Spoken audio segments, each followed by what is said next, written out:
ராஜராஜ சோழன் தஞ்சை பெரிய கோவிலை உருவாக்கிய கதை.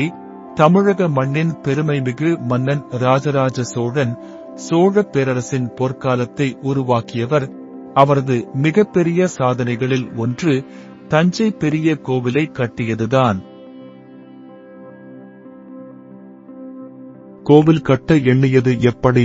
ராஜராஜ சோழன் தன் நாட்டை வலம் வந்தபோது தஞ்சையில் ஒரு சிறிய கோவிலை கண்டார்.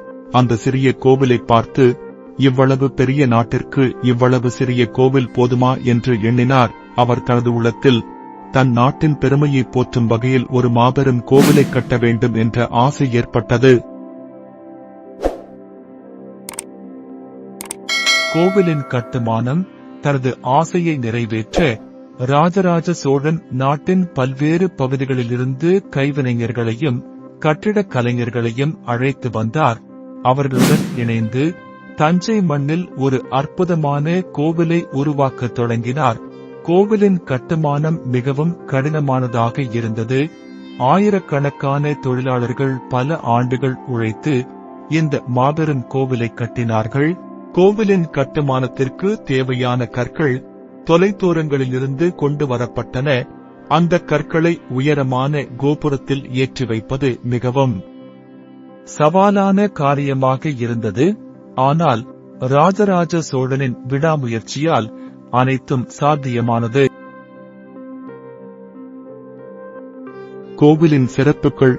தஞ்சை பெரிய கோவில் திராவிட கட்டிடக்கலையின் உச்சகட்டமாக கருதப்படுகிறது. கோவிலின் விமானம் 216 அடி உயரம் கொண்டது. இது உலகிலேயே மிக உயரமான கற்கட்டடங்களில் ஒன்றாகும். கோவிலின் உள்ளே அழகிய சிற்பங்கள், ஓவியங்கள் மற்றும் கல்வெட்டுகள் உள்ளன.